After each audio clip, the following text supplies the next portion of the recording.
Om Shanti. Greetings of peace. Hello and welcome everyone to World Meditation Hour. My name is Yogesh and I'm very glad to be your host this evening. World Meditation Hour is an event which started in 1978 within the Brahma Kumaris centers, and it's an event which brings people together to experience inner peace and to share, to distribute, to radiate that peace out into the world. It now has reached more than 110 countries and happens on the third Sunday of each month.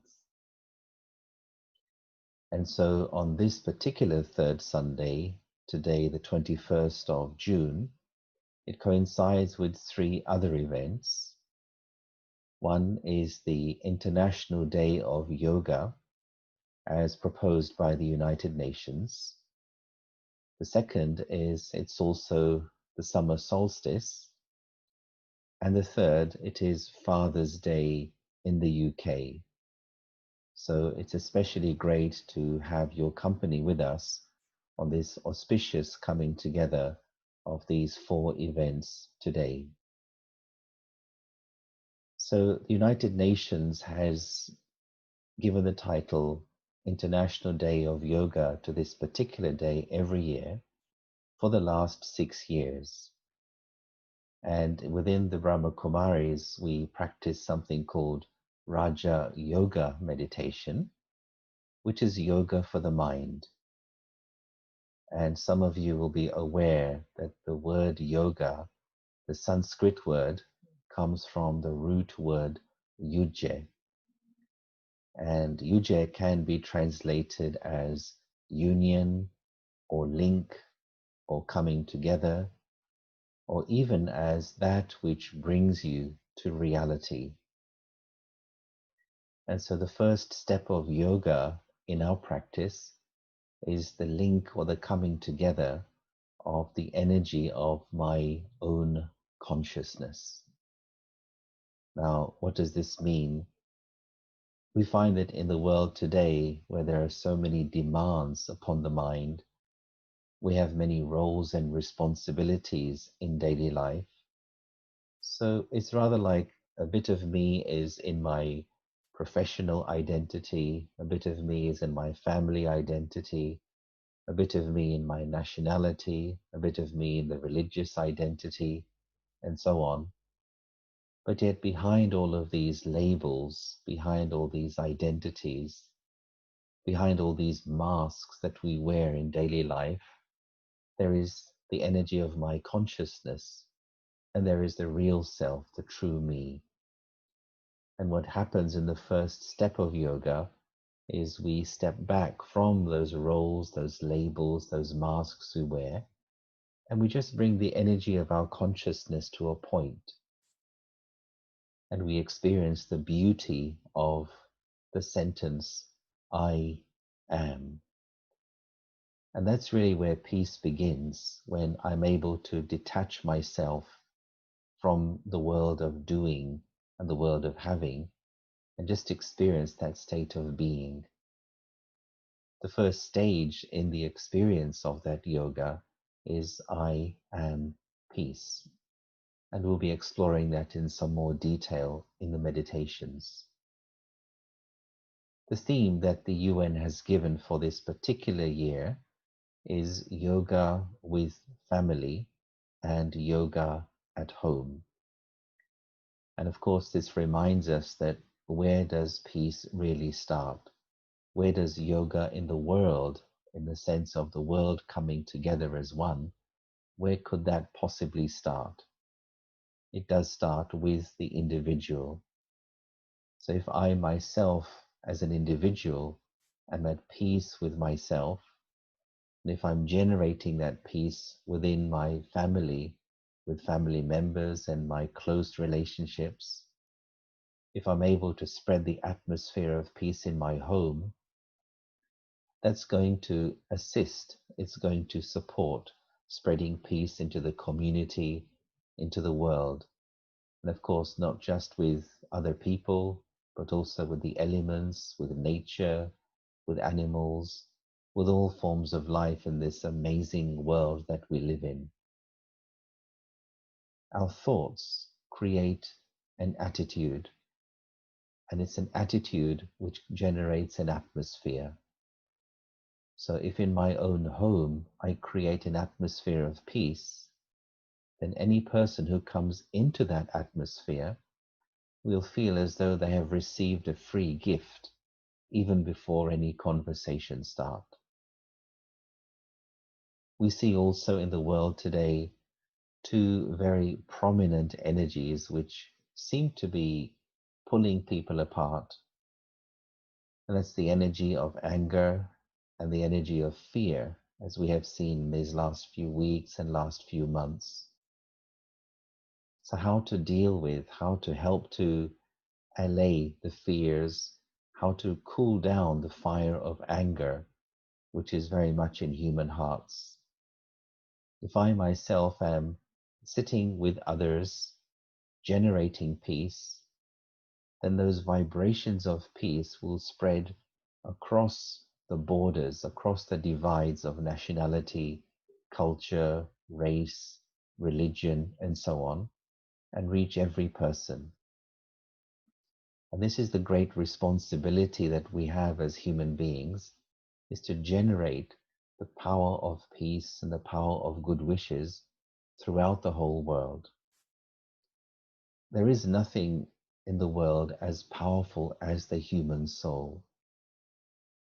When we take care of our minds, when we take care of our thoughts, it's the greatest gift that we can give to others. When we ignore our mind, when we don't pay attention to keeping the mind balanced, focused, and peaceful, it's then that these energies of anger, fear, etc., they begin to take hold. And in fact, the mind is like a garden. And just like any garden needs to be looked after, needs to be tended to regularly to keep it clean and attractive, in the same way, if we wish to keep the mind balanced, positive, peaceful, happy, it's important to build into one's life moments of silence, moments of meditation, where I'm able to touch that peace which is at the very center of my consciousness. Raj Yoga meditation also teaches us that the journey to peace is, in fact, a return journey. Peace of mind is our true human nature. And this is why it's possible for each person to return back to that state of peace if we choose to pay attention to reaching there. And so this evening, we're going to be joined by two very senior yogis who are going to lead us with meditations to the experience of peace. They'll be taking up the themes of healing the elements and also connecting with the divine. We'll have Sister Jayanti sharing two meditations.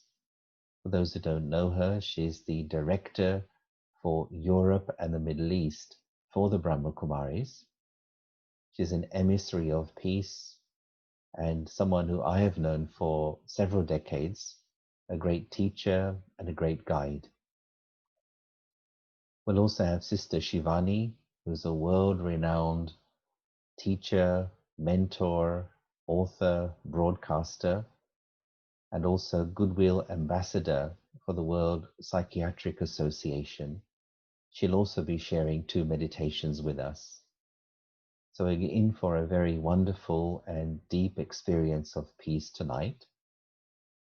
And here are a few tips which can perhaps help us to have a good experience. Along with the meditations, there'll be some time and space for silence and personal reflection. And so what I would suggest is, as we start the meditations, if you're sitting on a chair, then it can help to have your back straight and your feet flat on the floor. The body should be comfortable, relaxed, but also alert. So all these things are important. And also to try to minimize all distractions around you so that your mind is being given this dedicated time to focus and experience peace.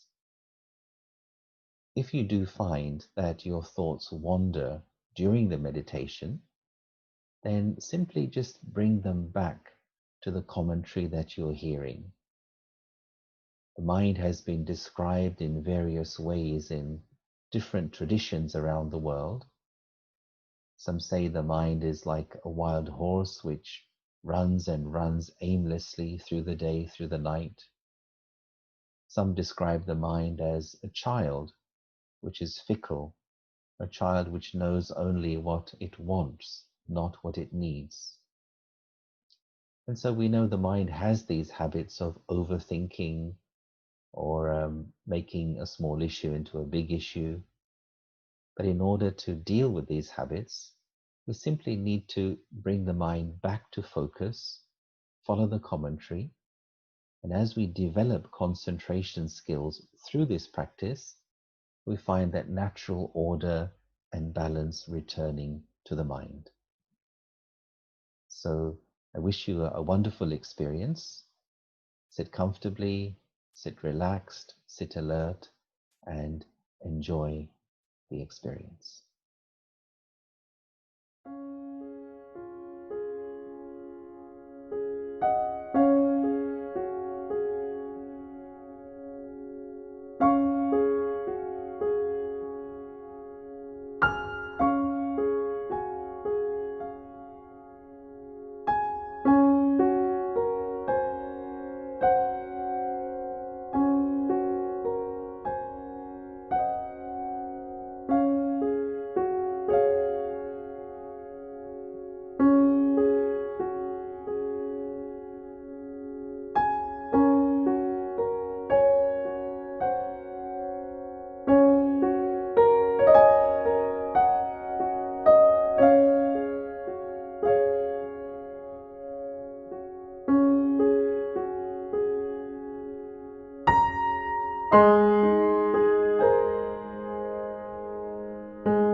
Yoga comes from the Sanskrit word yuj, and yuj means connection, a union.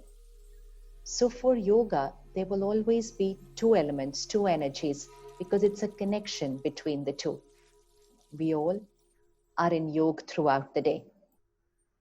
First connection, I, the being, the energy here, which is the creator of every thought. I, the being, first thing that I influence and I connect with.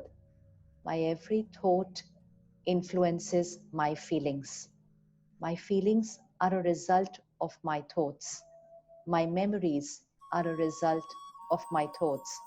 My perceptions, my belief systems get influenced by what I think. So my thoughts create my emotional and my mental health.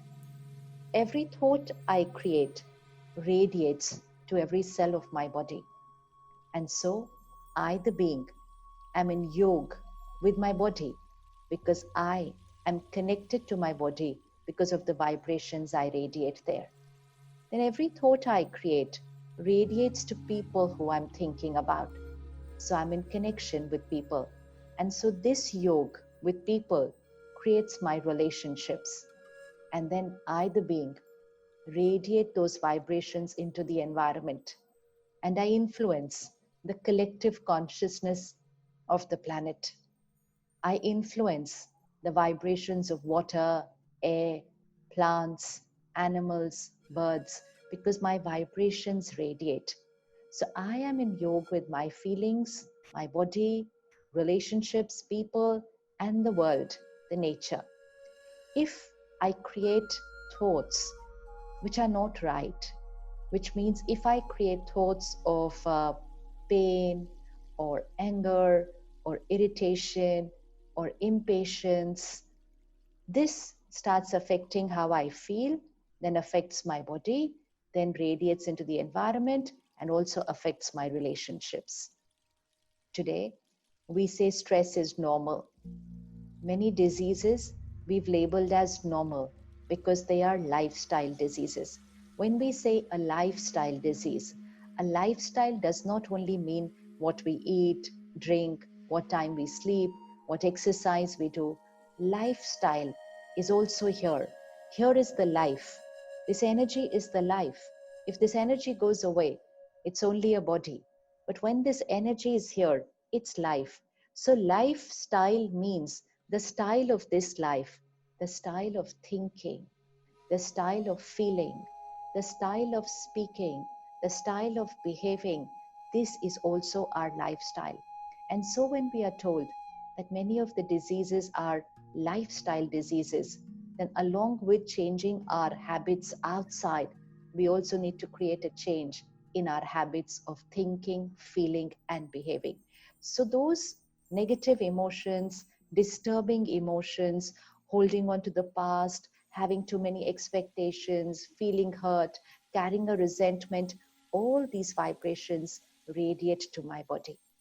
Then, when I do not create nice thoughts about people, it could be my family member, but if I am judgmental about them, if I'm a little critical about them in my mind, I'm not saying anything to them, but I'm not creating those thoughts which are right over here. If I have too many expectations from them, I want them to be my way. I'm controlling in nature, I'm dominating in my nature, and when they are not my way, I create hurt. Then I create all these thoughts and emotions here for people. It radiates to them. I'm perfect in my words, I'm perfect in my behavior, but I'm not perfect here. So it radiates to them, and that starts affecting my relationships. And of course, all my vibrations radiate to the nature and to the collective consciousness of the world. And we know the impact it creates.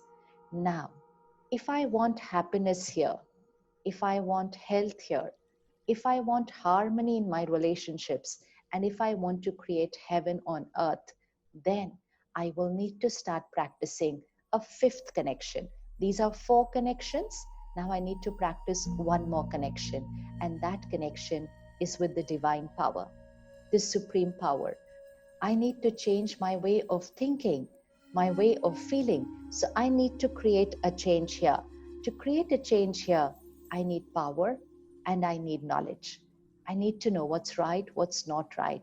And most important, I need the power to think right, to feel right, to believe right, to speak right, independent of what situations may be, independent of how people may behave to me. Emotional independence comes from spiritual power, and spiritual power comes from connecting to the source, the higher power. So, this is Raj Yoga. Raj Yoga means connecting to the highest, the supreme. And when we make this highest connection, we connect to God's knowledge, God's love, God's power, God's peace. God is ocean of peace, ocean of purity, ocean of love and acceptance. And when I, the being, connect to that ocean, I get filled with His powers, His love, His knowledge, His peace. When we start creating this highest connection, the divine connection, Raj Yoga, then every other yoga will fall into place. It will get aligned because I'm creating the highest connection. So 20 minutes daily, at least 20 minutes to begin with. After that, it's going to be a personal relationship. It's not going to be a 20-minute connection. It's not going to be a 20-minute remembrance. It's going to be a personal relationship. So let's sit back for a few minutes. Detach and withdraw from everything around you. And take this moment to look at yourself.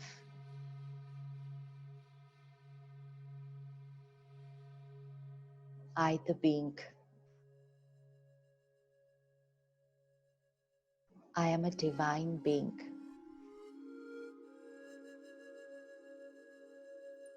I am child of God. My parent is the ocean of purity.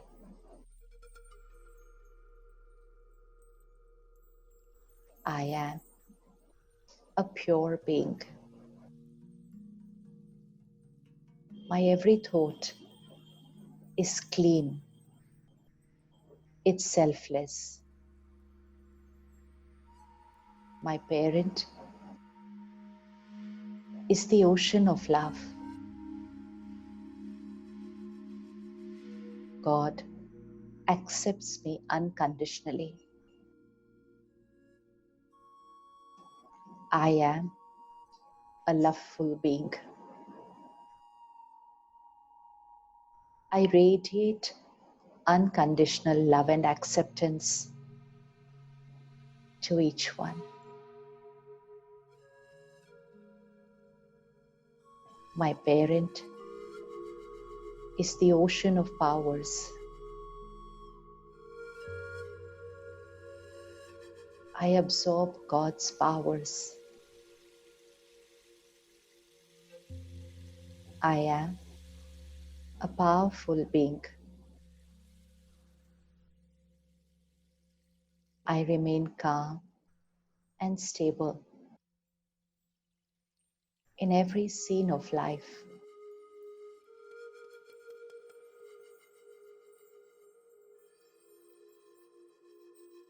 Independent of situation and people's behaviors. I am a divine being.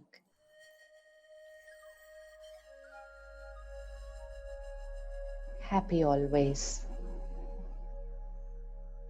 Healthy always. Creating beautiful relationships.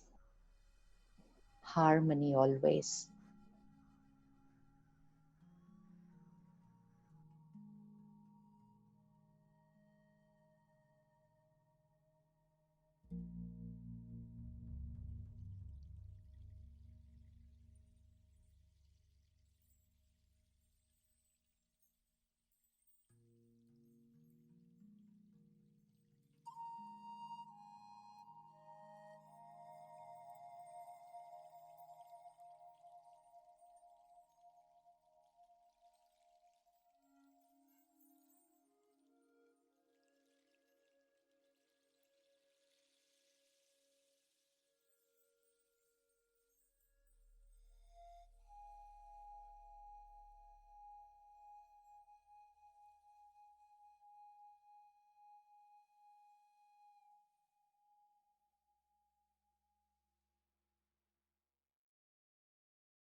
Every thought we create radiates and influences the collective consciousness of the planet.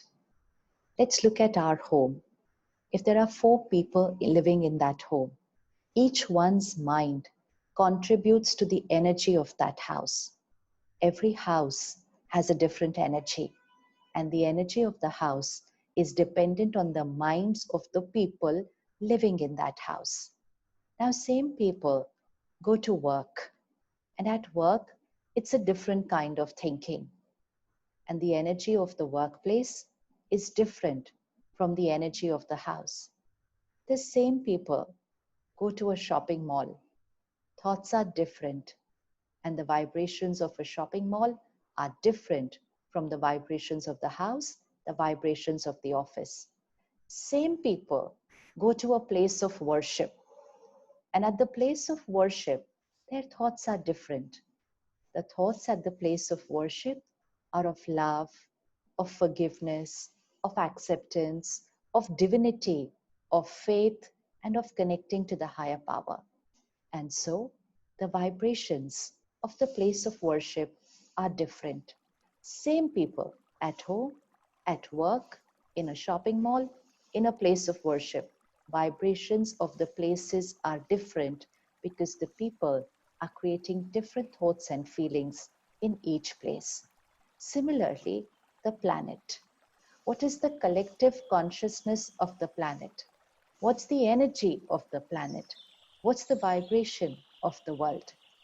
The collective consciousness of the planet is the total consciousness of all the minds on the planet.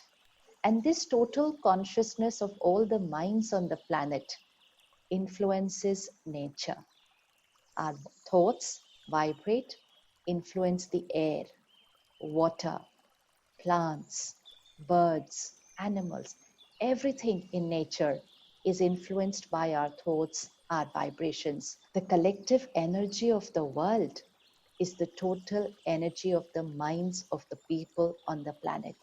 And so I, the individual, my mind is not just here what I feel, but my mind is a part of the collective energy of the planet. So I am responsible not just for my life, but I am responsible for the collective consciousness of the planet.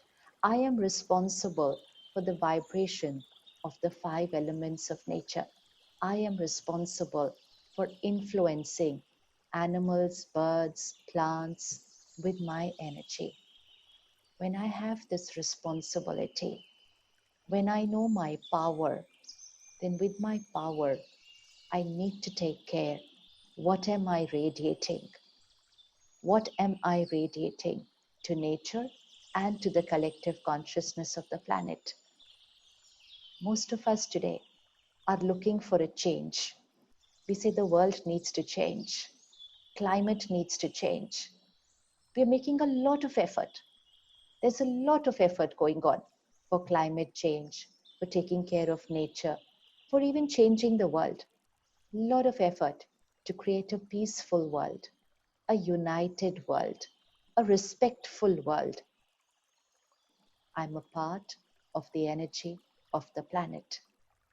Let's take a few minutes, sit back, and just look at yourself and look at your mind.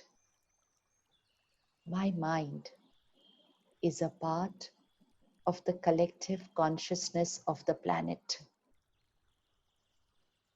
Create a scene of all minds of the world put together. Look at that complete picture. All minds of the world together. And then look at your mind there. I am a part of this picture. And my mind is connected to millions of minds.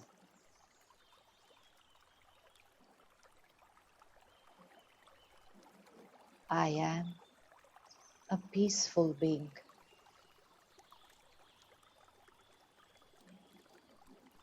calm, stable,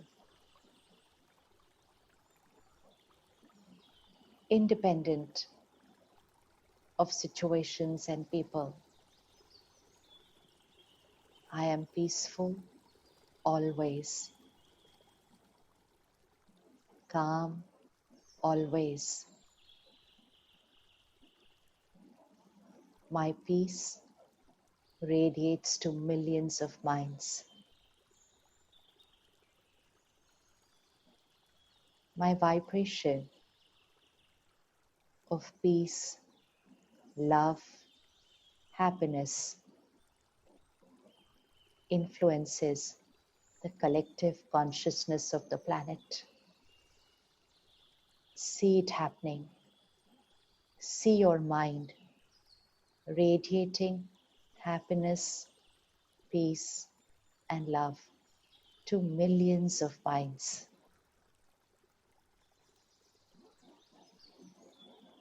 My vibration of happiness, love, and peace energizes water, energizes the air, strengthens the earth,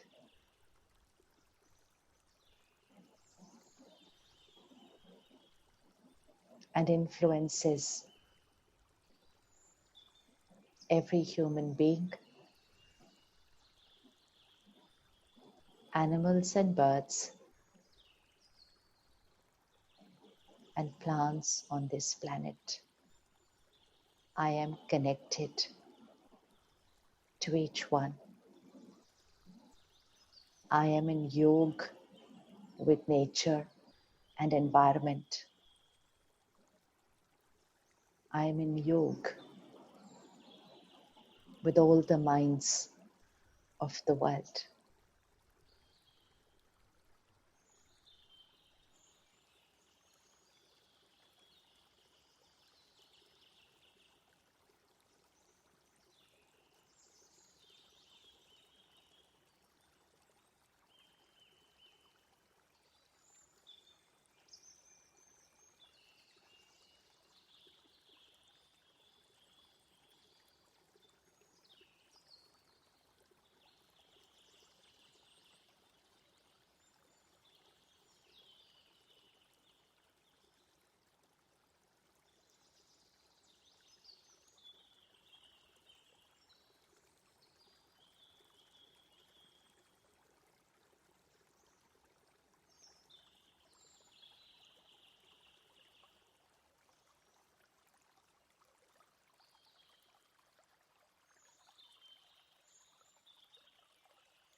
Let us go on an inner journey. I go inside and go deeper and deeper within myself. I remember who I truly am. I am the inner being, a being of light, a light that radiates. I go even deeper, and I can feel that deep down within myself, in that sacred space where only I can enter, there is peace. And in this experience of peace, I feel the presence of the divine, a being of light, filled with benevolence, love, truth, and joy. And in the sacred presence of this being, I allow the light to wash over me, and I gradually begin to absorb this light within myself. It's a being of love. It's a being who has the power to heal,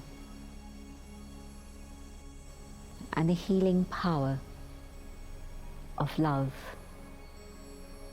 gradually removes all the wounds and sorrows I have been carrying for a long, long time.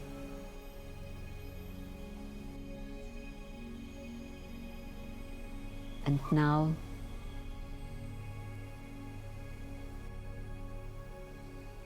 I can feel the hurt and pain leaving me, and instead I'm filled with love and compassion.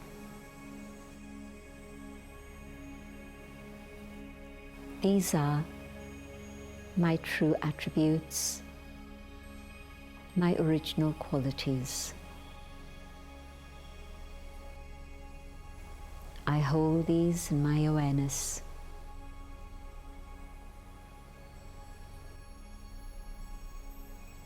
I can let go of the past. I have no fears or worries about the future. I know that the healing happening at this moment is preparing me for the future. The love that I'm being filled with is what the future holds. I let go of the things of the past so that I can become free. And the power of God's love enables me to do this. Freedom from bitterness, freedom from pain, freedom from the bondage of the past.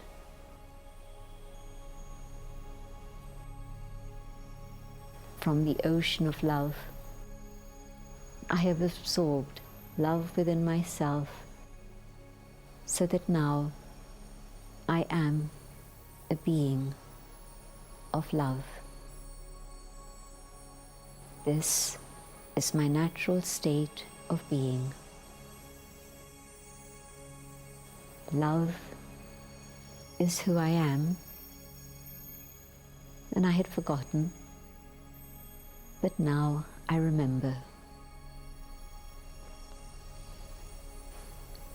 Holding this love, I can feel my heart stretching, becoming open and generous. And this pure love is inclusive. This pure love is able to reach out to all other souls.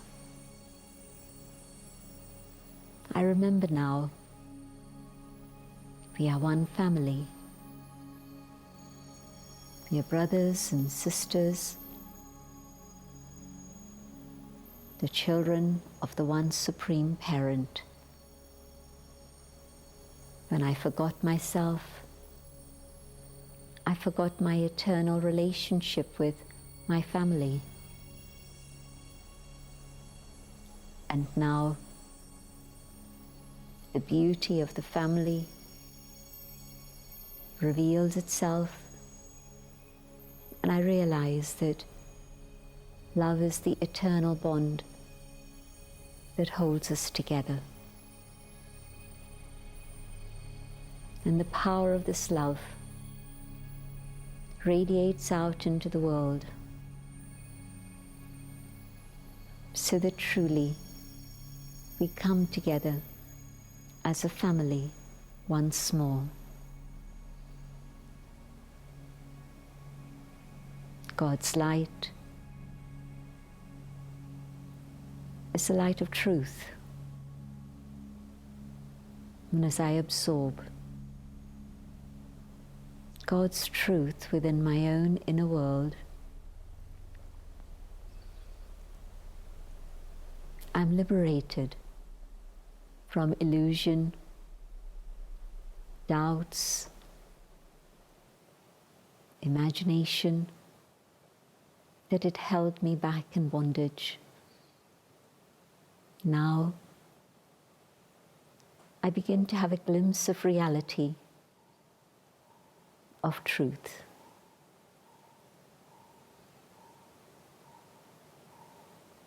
I absorb this within myself so that I can move forward and reach that destination of absolute truth.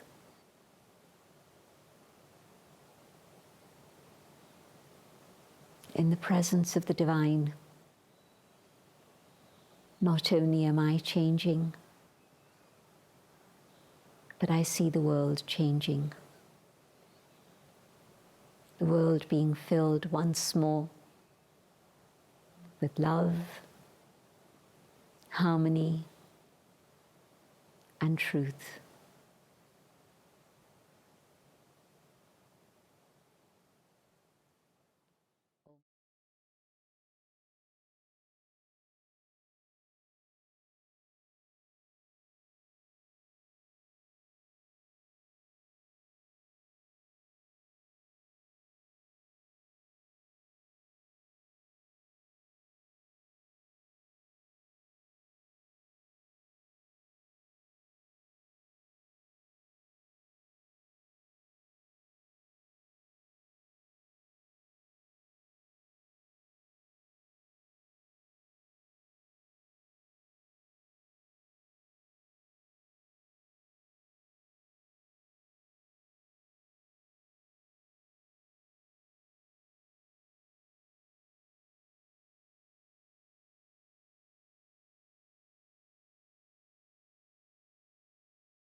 let's have a meditation for nature.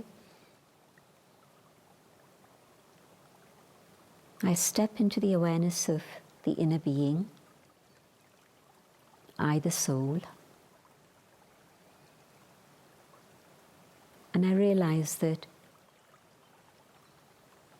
my first connection with nature is with my own physical body. As I feel peaceful, my body relaxes.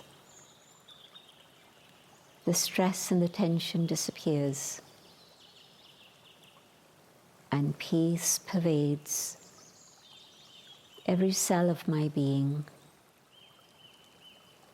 so that this body becomes a comfortable home for me again. As peace radiates through my physical form, each part of the physical form relaxes, lets go of tension, lets go of pain.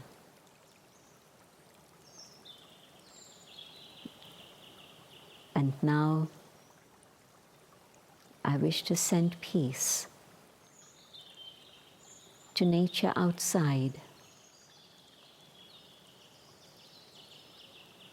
I send the vibrations of peace to Mother Earth. And firstly, I express my gratitude to this eternal Mother who has supported life for millennia. Mother Earth has been able to withstand our aggression, our greed, and even today continues to share abundance and gives us so much of herself filled with goodness. Our Mother has sustained us through the whole history of humanity, and even today continues to do so.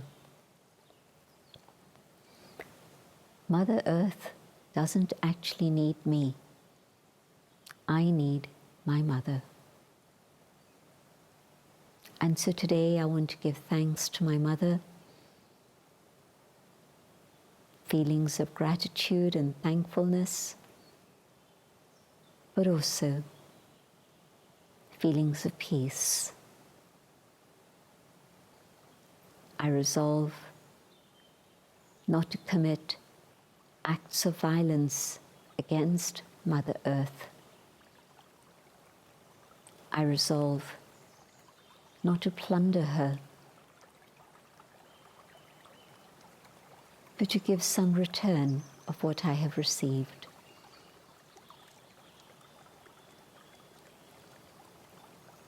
I send out thoughts of peace to the water.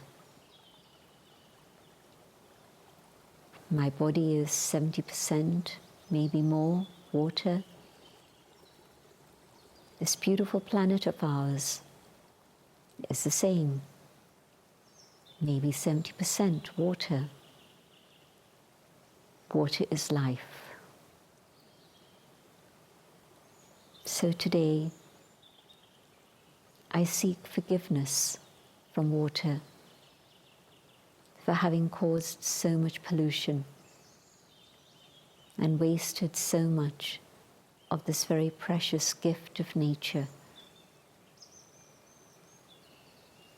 But also, I send thoughts of purity and love to water. How could I survive without water?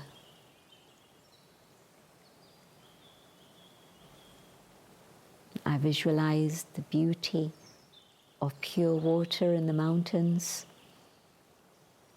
of the snow gradually melting and providing us with this very precious resource that maybe we haven't appreciated so much.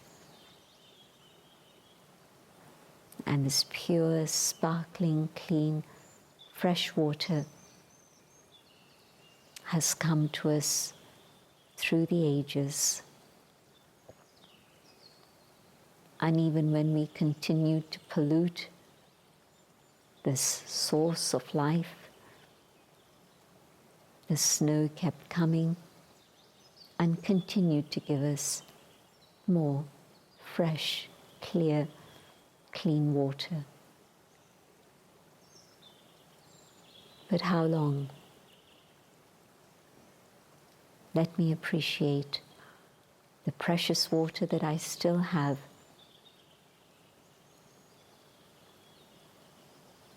With thoughts of purity, of love, and peace.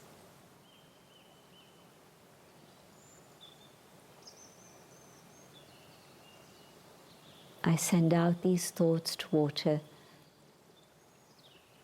so that water continues to sustain life.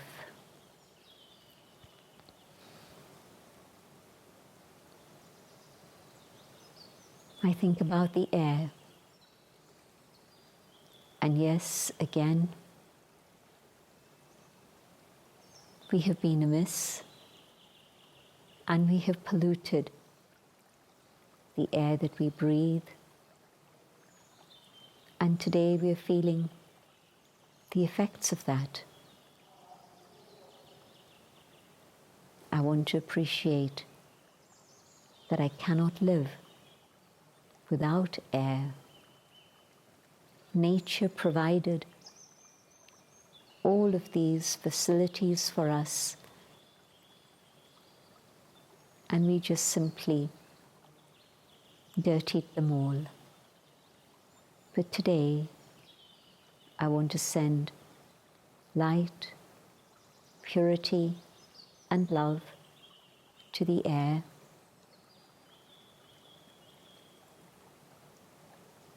So that we can again strike a balance and return to harmony with the earth, with water, with air. Air gives me the opportunity to live.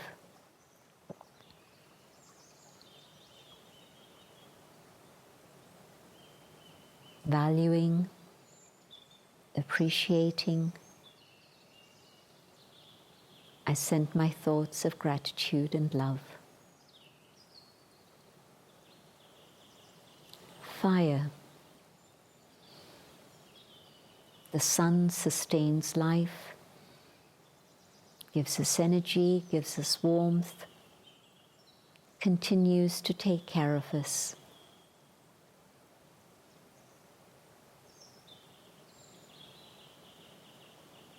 We haven't appreciated the power of fire and the role of the sun in warming our planet, in keeping it habitable, allowing the plants to grow, giving us food to sustain us and nourish us. And so heartfelt, profound gratitude for fire and the ether, the space in which we all live, a sacred space. I send out my thoughts to ether. Thankfulness and commitment to move towards purification so that nature returns to its original state of harmony and purity once again.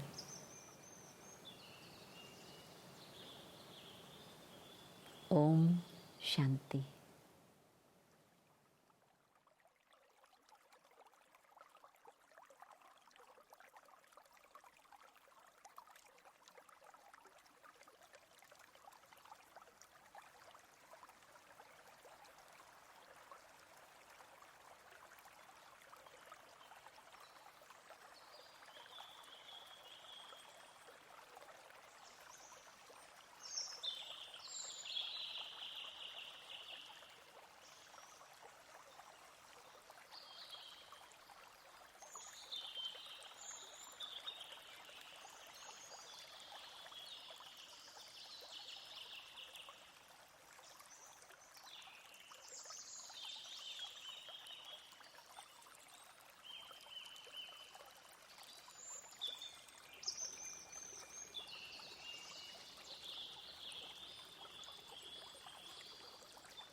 I hope you enjoyed that. And if meditation is something new for you, then I'm hoping you're encouraged to build that into your daily life. I'd just like to finish off with a few remarks and a few thoughts to share with you. What I have found during these last few months of lockdown is that people who already have had some way of dealing with their emotions, who've already been working with dealing with emotions and moods, have been better able to handle this period of lockdown. Whereas those who haven't had such a practice, for them the usual escape routes of dealing with their emotions, which may be going out somewhere to a cafe, a restaurant, or a cinema, etc., those routes were of course blocked. And so I find they've had a more challenging time dealing with their own emotions.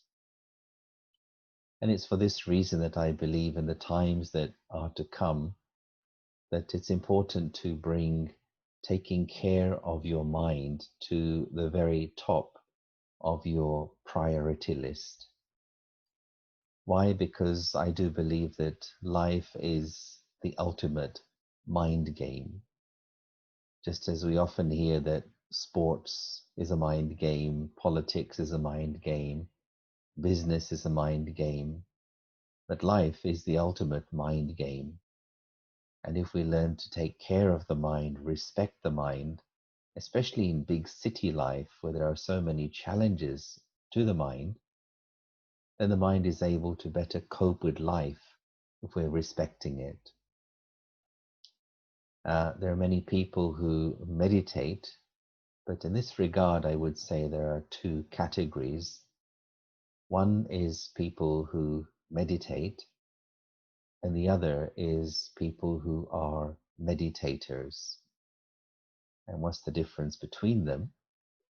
Well, many people meditate as a way to de-stress, to handle life, to manage the challenges of daily life.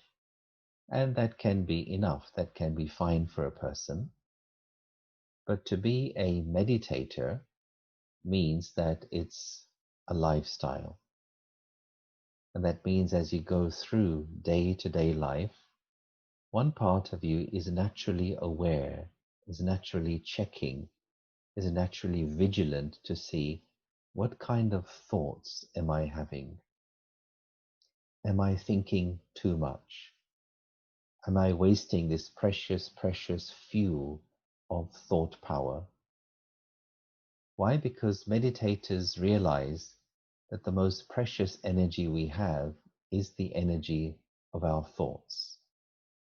And when we overthink, when we throw away this mental energy, then the mind becomes tired. And when the mind is tired, then our patience levels go down, tolerance levels go down, we get easily irritated, life becomes complicated.